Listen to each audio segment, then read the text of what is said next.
Well folks, we are back for episode 2 of the Let's Play, and if you put your thoughts down on the previous one in terms of how you want this to play out, and it's totally different to what I'm doing, it's not because I'm ignoring the thoughts, it's because I've actually recorded these first couple of episodes before the first one's even out. So we're going to basically proceed in a similar format, except I think what I'm going to do from now moving forward is just skip the practice, go straight to qualifying, and then into the event. I also noticed watching back that video that, as I always have, I kind of jump around a lot with topics. I'm not diagnosed with anything like ADHD, but I definitely have something in that kind of region probably. So what shall we do next? Let's go for the Civic next, I reckon. So the EK touring car, SR2, and the classic. So power isn't too different. I think I might go for this one, because I find this car the most interesting of the three, best looking as well. So, practice, and then, yeah, we know. End the practice, and then I think what I might do, and again, this will depend on your thoughts, what I might do moving forward is, because if it's 50 races and we did 2 races in a 40-minute video, that's basically 3 races an hour. So I think the realism, can you believe it? Straight through the other cars. What I might do moving forward, I think, is try and do maybe more like an hour in each episode, maybe less, we'll see, especially without the practice sessions. And, excuse me, and see if we can do like 3 events per episode, because then, 50 races divided by doing 3 per episode, and we've already done 2 in episode 1 anyway, so it could be, a decent little series if we do it that way, and at least then for somebody who either wants to play along with what I've done, or just watch through the entire thing if you have no plans to download it, or maybe, even in episode 1, maybe you've already decided, I'm not going to go for this, but I kind of fancy seeing how it pans out. Well, then it's perfect. I realised there were so many tangents and so many thoughts that I didn't really finish in that first video. So one of the things that I definitely wanted to go back to was the topic of advice for channels starting out, because obviously so many of you are able to craft and create content in ways that are so much easier, even than when I started. Even 16 years ago, but stuff like just recording the gameplay with the console itself. It's something which we take for granted now, but you used to have to get an Elgato or Arpage. I've still got my Arpage, I still use it to, record from the Xbox 360 and various other things like that. But now, you kind of don't really need to do that, and if you get like pro versions of the consoles, it gets even easier. Oops. Oh, that's interesting. Oh, I guess maybe because it's an outlap. I will have to be careful of the walls, especially when I'm talking at the same time as qualifying.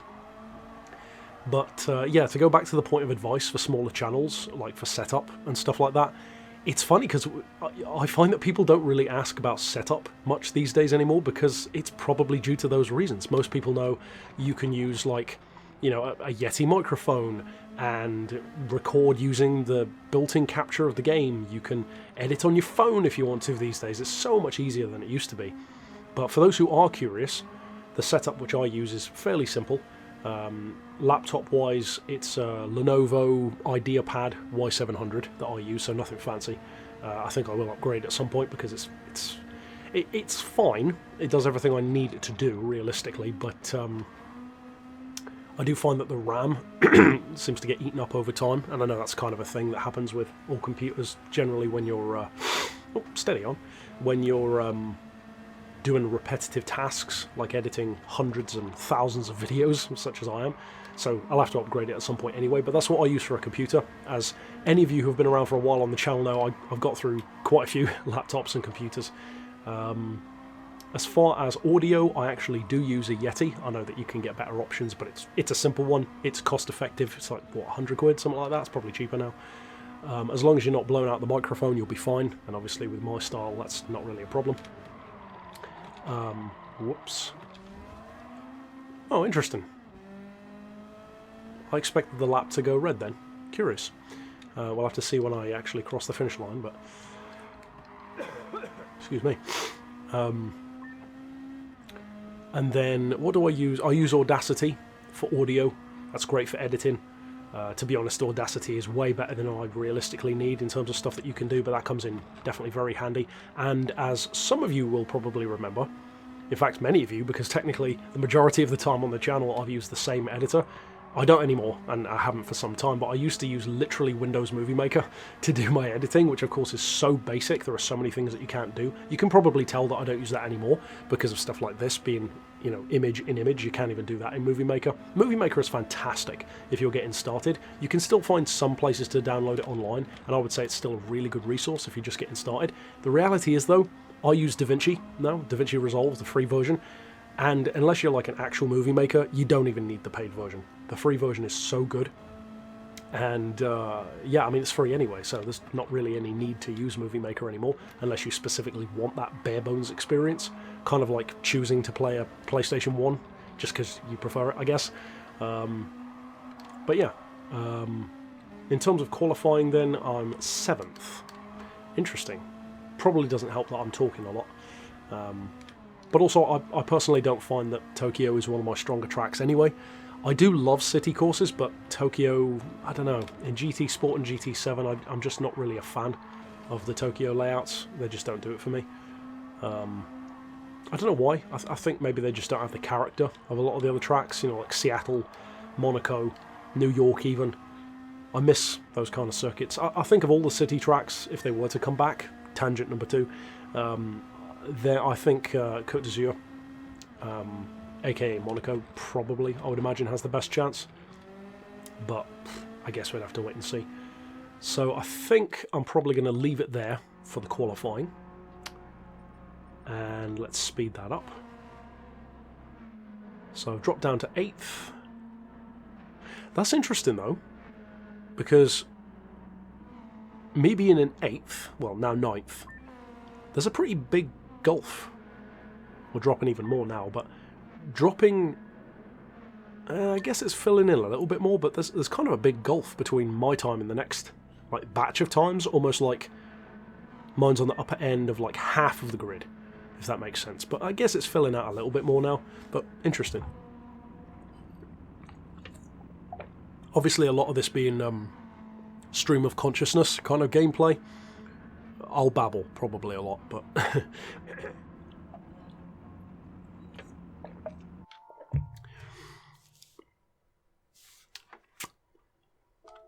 let's boogie.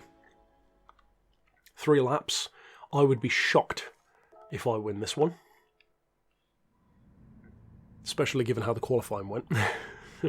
Where did I end up? I didn't even notice. Was it 10th? Something like that? I guess we'll find out now, actually.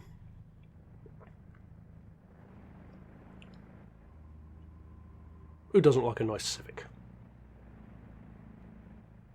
Not a super fan myself, that being said, but the Civic's one of those cars that's a bit like the Nissan GTR for me. Like, I have a lot of respect for it. I don't love it like some people do. Oh wow, 15th. I didn't realise I dropped down that low.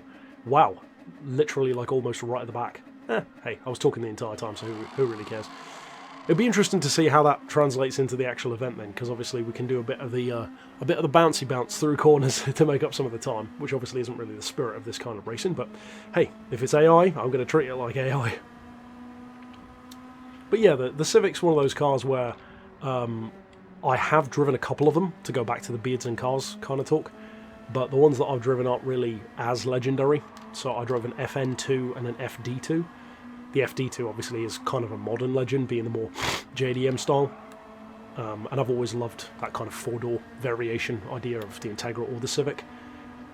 The FN2, if I recall correctly, I think the FN2 is the kind of UFO looking one with the glass grille in standard form. But yeah, it didn't really do it for me. There are a few things about it that I like, but I think value for money on them's good. They're pretty cheap for a Type R, as that's kind of the case with a lot of hot hatches. For a while they get cheaper and then they kind of go up again. But this kind of era, or any of these, you know, EK, even at EP, I haven't driven any like those yet. And obviously I'm curious to. I think I'd enjoy them. I don't see me necessarily reviewing any quite as old as this one, as iconic as it is. Maybe, you know, depends if I happen to meet someone who's got one who wants it featured on the channel or is willing to have a shout out for their business in return for it or whatever. Maybe.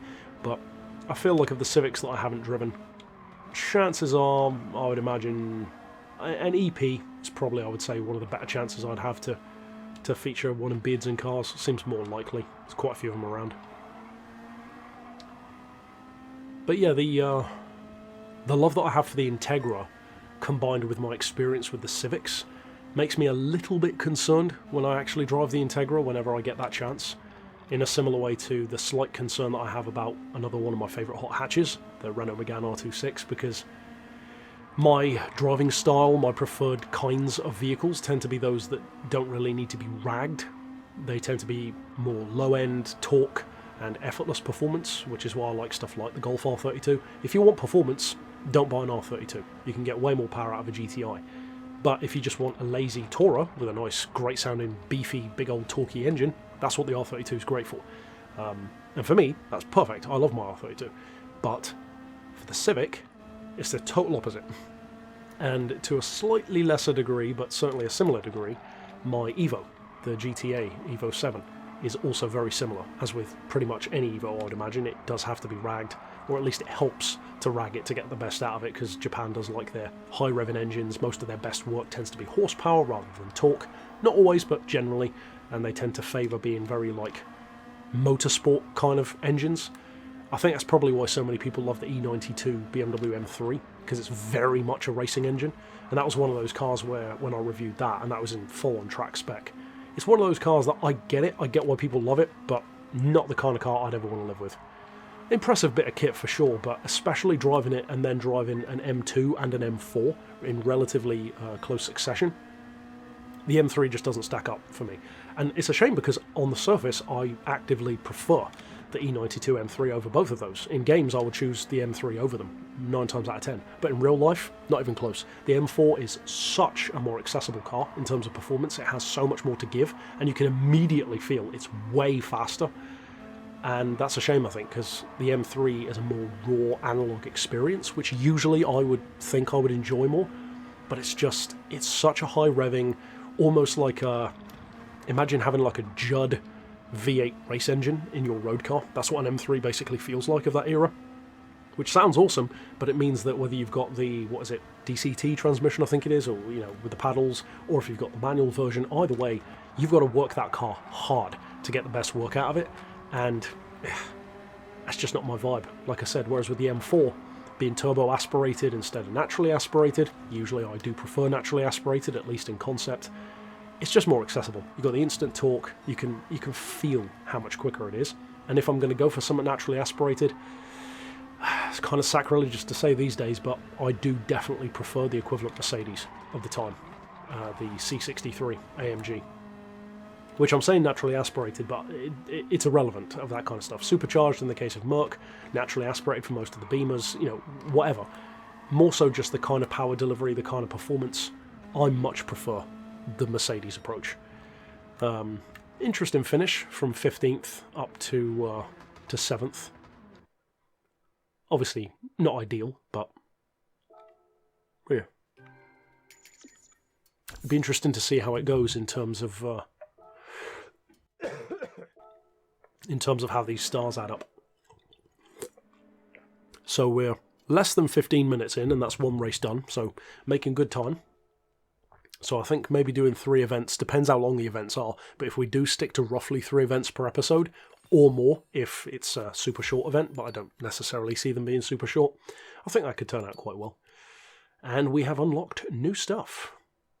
Cool. So what's this? Ooh. Don't mind if I do. Quarter mil. I'll come in handy. What was the other thing which we unlocked? Right, okay. So the next stage of the Civic. I have a feeling that some of this stuff I'll probably have to come back to. Maybe later on if I need more stars or whatever. I could see that very much being a factor, but I guess we'll have to wait and see. So what should we do next? Could go for Porsche again, but I feel like I want to change it up a bit. So do we go for GTI? Do we go for Classic? Or do we go for Mazda? FF? Let's go for the Classics. Let's go for the classics. Plus it's Suzuka, which I really enjoy. Now, which one do we go for? Now that, I believe, is one of the 6 new vehicles. So that's a pretty good argument for giving it a try. The Fair Lady and the Giulia. Personal preference would be the Giulia, and it is the more challenging of the 3. But I feel like we should try this one because it is one of the 6 new cars. So...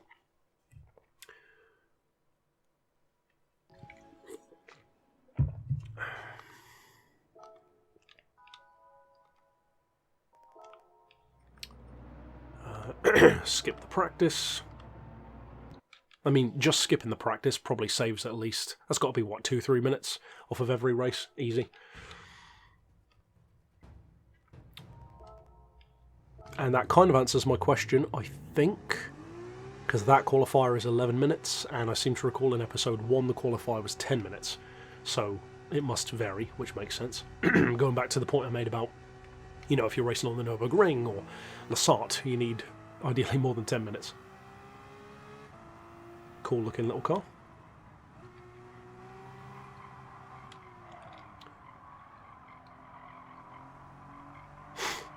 There are people vehemently saying that, oh, no, these are new vehicles.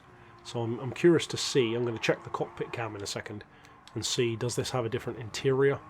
Or is the interior like the exterior, in as much as having a few visual differences, but being very much so the car that we already have in the game? Because each to their own, I guess, but in my book, a different engine and some slightly different visuals does not a new car make.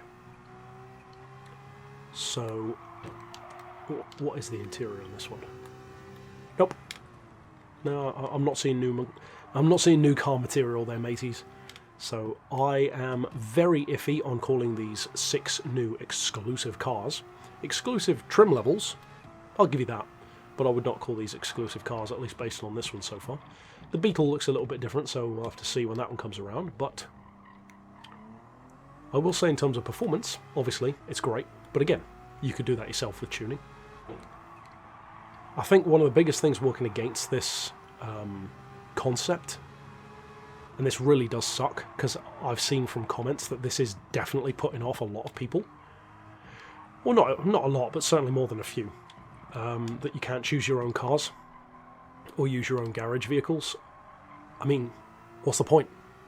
You know, half of the enjoyment, if not more of the enjoyment in Gran Turismo is collecting and using your own cars. So why would you want to have, on the one hand, what we do want, which is a huge amount of extra stuff to do, which is what so many players, myself included, have been, you know, complaining about, but then put this massive Achilles heel in there, wherein, oh, but you can't use the cars that you love, you've got to use these pre-screened 3 cars that we've decided for you. Just, really? You were so close. You were so close to making it a cool idea. And this might be a controversial thing to say, I actually wouldn't mind if there legitimately were, like, actual unique vehicles in the DLC. And I don't just mean this kind of thing, I mean, like, genuinely new stuff. Like, imagine, I don't know, let's say instead of this one you had, I don't know, let's keep it simple and say like an actual racing version of this Skyline from the era. Not just something which looks like it, but, you know, the actual race car. Stripped out interior, full race spec, a real car, not just like this Polyphony original idea kind of thing. To me, I'd have no issue with that being a DLC exclusive car, because from that perspective, you could say that about most DLC. Look back in TDU, for example. All of the cars in DLC packs are, by definition, DLC exclusives. So, you know, if you want them, buy it. And the idea of excluding some players is unfortunate, but I think there is a big difference between having certain vehicles as DLC, exclusive or otherwise, and having vehicles or even tuning parts, which to me is the really egregious thing, locked based on, and thankfully we don't have to worry now, but locked behind stuff like invites, or even worse than invites, completely random spins.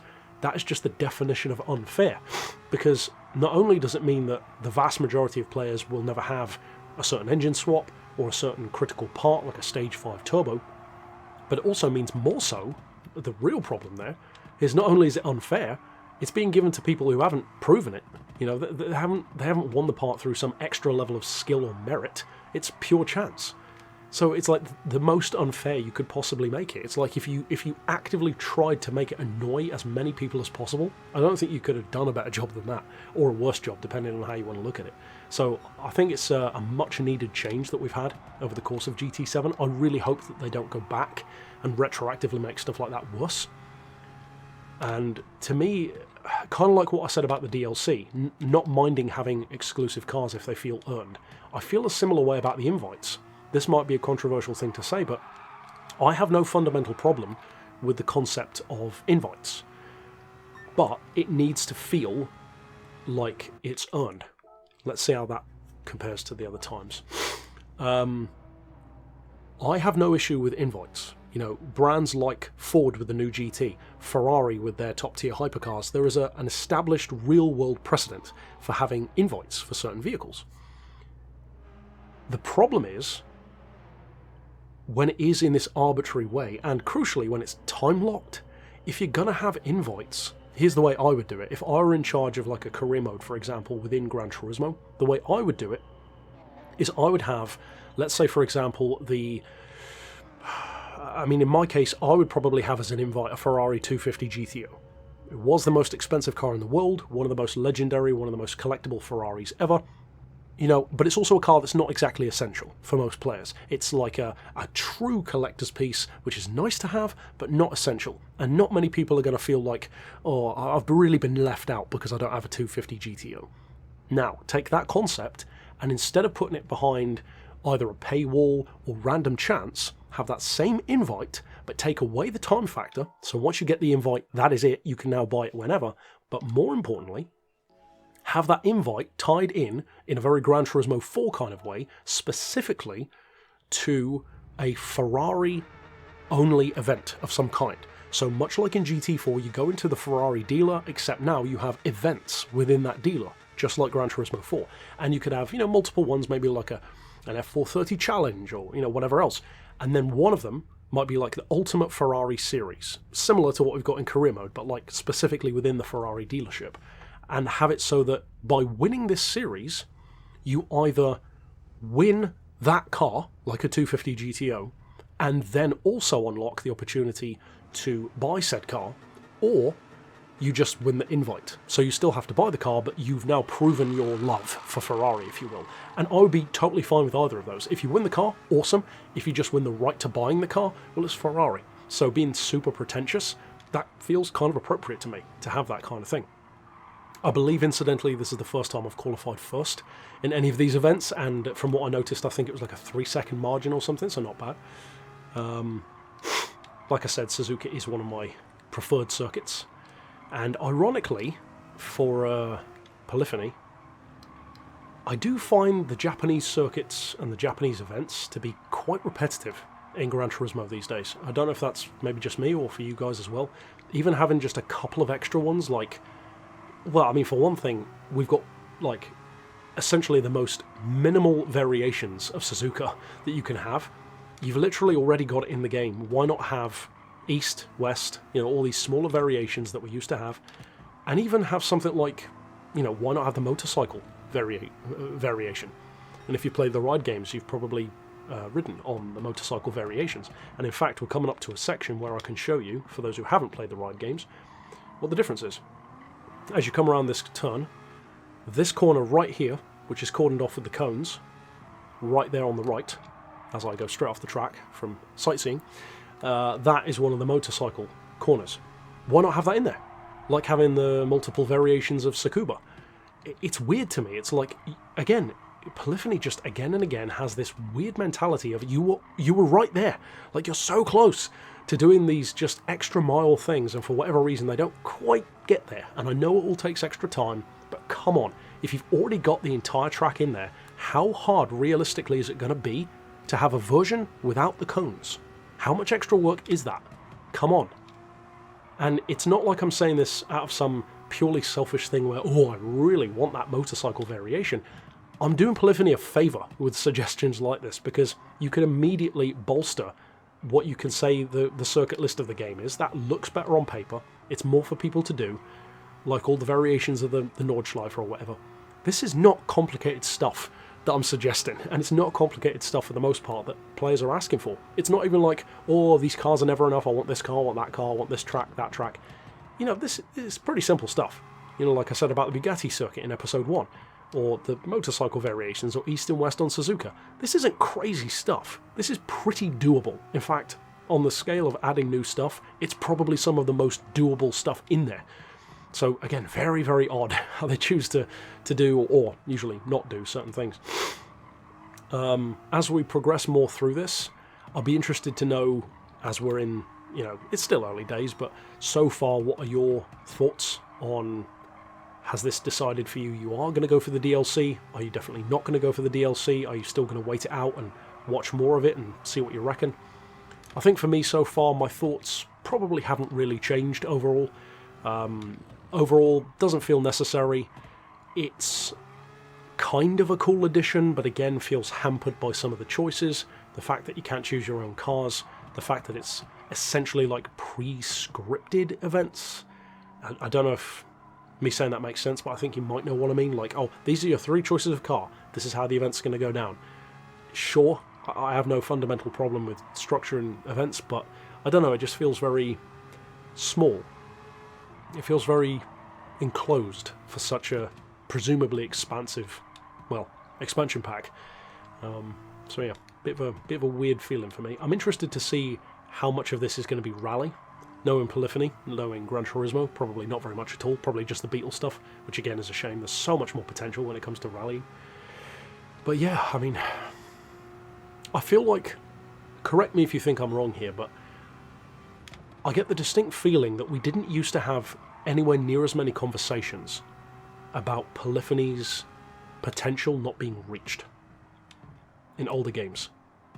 I feel like that's a distinctly modern conversation when it comes to Polyphony and Gran Turismo. And although I don't play certain games anywhere near as much, like AC or Project Cars, I just don't really feel myself saying that anywhere near as much about Forza either. Forza kind of just sticks to what they know. They give the community, for the most part, what they want, and they just kind of make that formula bigger and bigger each time. And they do need to, you know, revitalise it. They're finally going to Japan for Horizon 6, which people have wanted. My personal hope, I don't think they'll do it, but my personal hope to shake up Forza Horizon is to add motorcycles. I think that's the logical next step.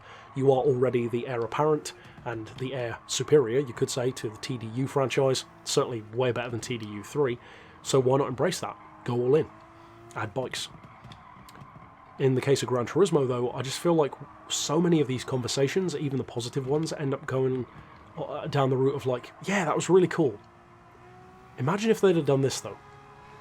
And I think to some people, and this is a problem that a lot of people have these days in particular, because ironically the internet has both made us closer and further apart than ever, because on the one hand you can talk to anyone, anywhere, anytime, but secondly, you can also say anything you want without really any repercussion, which means that you can contact anyone but also not really have any kind of reason to treat them with respect or value their opinion or, you know, care in any kind of meaningful way aside from just having the last word, which so many people only care about. And because of that, so many people, as soon as they hear any kind of critique of something that they love, they just shut down, basically, because they're not actually interested in a conversation. They're not actually interested in Gran Turismo getting better in any kind of meaningful way. They just, I don't know, I guess you'd have to ask them. They're grateful for what they have, which in itself isn't a bad thing. They're the same kind of people usually who vehemently deny that these DLCs are anything but, you know, pure, free, bonus goodness. That's a discussion that could last all day. And, yeah, I don't know. Just seems like the more time that passes, the more I feel like even engaging with those kind of people is an utter waste of time. They may as well be bots, and I'm sure that some of them are. And that's not to say, again, that anyone who disagrees with you must be a bot. Of course not. But there is a difference between a healthy disagreement and people who are just shut down, you know? Interesting. So we've done... Have we done 2 races now? And we're still under half an hour, so making good time. Making good time. I might even, if we stick to this kind of thing, I might even go for like 45-minute episodes maybe instead of an hour. So I've got pole position, fastest lap, and a clean race. Nice.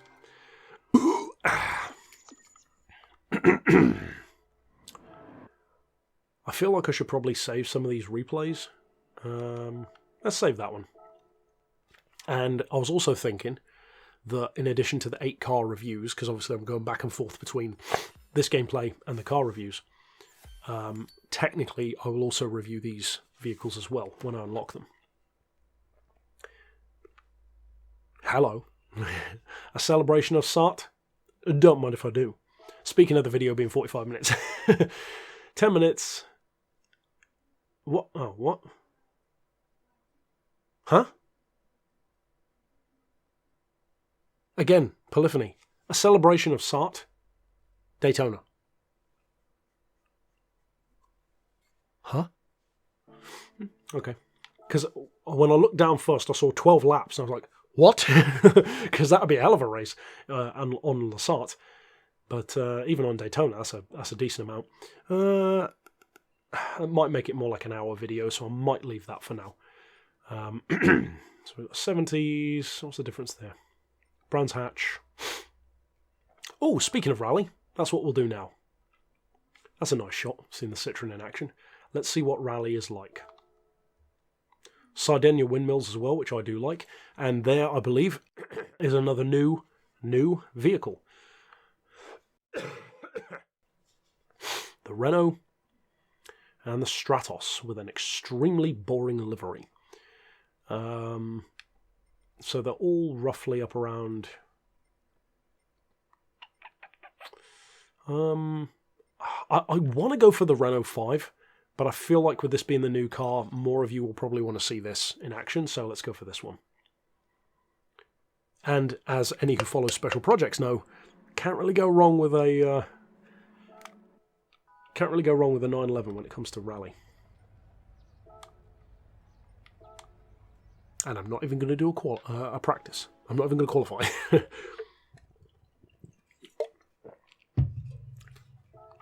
Let's boogie.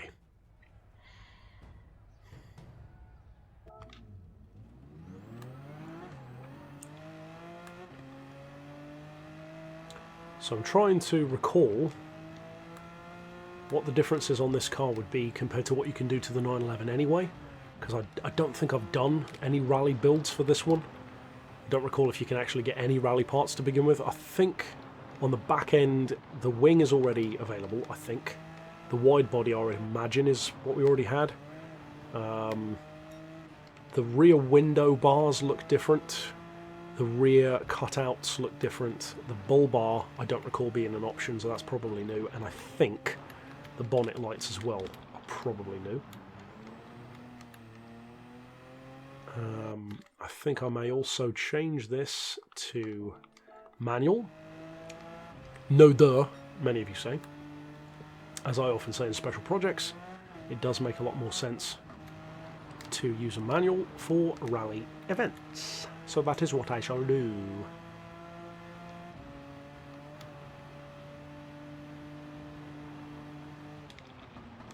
For as many jokes as we make about being a Beetle in its origins, you got to admit, the 911 is a hell of a platform. It literally can do everything. Kind of like the Beetle, funnily enough. The Beetle can be a buggy, it can be a... was it Andretti? No, not Andretti. The Fittipaldi, that's the one. The Fittipaldi Beetle in special projects. It can be a road racer, it can be a dirt racer, it can be a buggy. It can do it all. It can be a movie star. 911, much the same. Which makes sense given the mutual roots. And also going back to what I was saying last time about 911s, I haven't driven a 911 of this era. I've driven, the oldest I've driven so far is a 993 Carrera, which is one of my favourite eras of the 911 anyway. I love the 993. A 993 Turbo or a Turbo S, that's definitely a car which I think would be really cool to see in GT. Really cool retro design. And it would also be pretty awesome. I don't see this happening, and this doesn't really happen in any games. But I'd love to see the 993 era 911 GT1 in more games, because we've obviously got the 996 era GT1, which tends to get more of the attention, but I think I prefer the look of the older, the 993 that's commonly seen in white. It's just such a cool looking car. It was way back in, I think, Project Gotham 3, I want to say it was.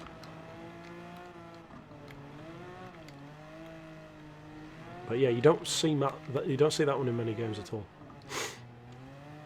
But yeah, hell of a platform, the 911. Hell of a platform. It's one of the reasons as well why the 997 is my favourite overall, because the ones after that got a lot bigger, and technically they got quicker as well, but they lost, in my opinion at least, some of that charm, and also that specific advantage of being so narrow and so compact. Let's see how my lap compares to the others.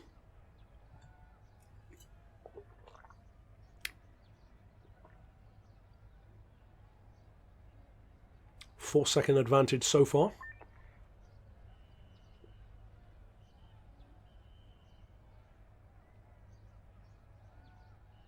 I'm definitely noticing, I'd be curious for those who are playing the DLC as well, or maybe have already completed it or whatever. I don't know if this is a Sophie thing or what, but the difficulty comparison does seem to vary quite a bit between events, regardless of if you choose like the supposedly super easy car or the harder car. If, for example, you compare the first race that I did at Laguna Seca with a Mach 40 and the kind of, you know, position I was on the grid, all that kind of stuff, and then compare that to the Civic, well, both of those are events which aren't really that difficult, and they're both in the challenging car of the three, and yet look at the massive gulf in terms of where I finished in the race, and certainly where I qualified in the race, which obviously there's always going to be, you know, different car that you're less familiar with, more familiar with, track that you prefer or don't prefer, but even so, like, one thing that I'm not the quickest of drivers, but I am pretty consistent, generally. In fact, not generally, usually. More often than not, I'm consistent. In fact, I'm almost always, I think, like 7 seconds off whatever the fastest time in the world is on any given track, in any given class, pretty much. And although there are exceptions, that's pretty damn consistent overall. And that might have changed, because I haven't, you know, checked that in a while. But that used to be exactly how consistent I was, just across the board. And it wasn't even just in Gran Turismo. It used to be like that in Forza as well. But, yeah, I don't know. It seems like it's, I don't know, is it me varying or is it the AI varying? It's hard to tell. And I really am curious how much of this is Sophie adapting to you and how much of this is just presets, you know? And I think with 37-ish minutes gone, this will probably be about the perfect time to end episode 2. So, works out quite nicely.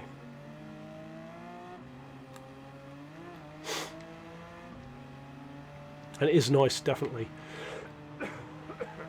excuse me, to have more rally stuff to do. In fact, I mean, if you're going to do DLC, and certainly a DLC expansion, that's kind of ripe material if you think about it. How many more players potentially, would be super stoked for a dedicated Gran Turismo 7 rally expansion? Imagine if that added, like, let's say the same price, but instead of like this setup with 6 quote-unquote new cars and 50 events, imagine if instead it were less events, but like 2 or 3 new rally locations, maybe variations of existing ones, whatever, and then like, I don't know, a few new rally cars in there, with some events but not necessarily 50. I feel like way more people would be interested in getting an expansion like that, because it would feel like an actual expansion. You know, I think one of the things that I often talk about when it comes to DLC is partially coming into play here, if not more than partially, and that is that DLC, good DLC, needs to feel like an addition, not an update. This feels like an update. It feels like something which both should and could have already been in the game. It feels like an expansion only in numbers and only on paper. In reality, it doesn't bring anything particularly radically new to the game that couldn't have already been in there. Qualifying and practicing technically isn't even new to the game. They're just implementing it against AI instead of sport mode. So I don't really consider this expanding Gran Turismo. It's just more of the same, really. It's almost like Taco Bell. They've taken the same ingredients and they've just reformed it in a slightly different way. Whereas if you were to add rally with new rally cars, new rally events, maybe even like Gran Turismo 5 style rally stages, That's new. That's an actual expansion. And crucially, you are expanding on something which the game is lacking on, which is a decent amount of stuff to do within the world of Rally. That, to me, I feel like would just be a more justified use of funds if you're going to download it. And I would imagine something which, as I said, more players would be, if not 100% behind, certainly much more receptive to than just having a bunch more career mode events and some lightly remodified vehicles such as these. Speaking of which, I need to check the interior camera on this one as well to see how it looks. I'm not sure. Those door cards look possibly a little bit different, but I'm not sure. I could just be remembering wrong.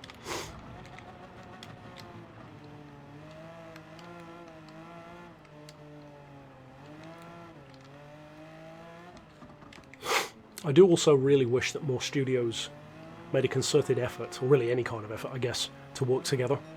Because for those who don't know, because there are loads, literally hundreds and hundreds of members' videos on the channel. They come out every Tuesday and Thursday, incidentally. Shameless plug. And the reason why it's a shameless plug is because so many of those games are games which we either grew up loving or still love. And I wish that more of these developers would work together on games, because they all have so much to give.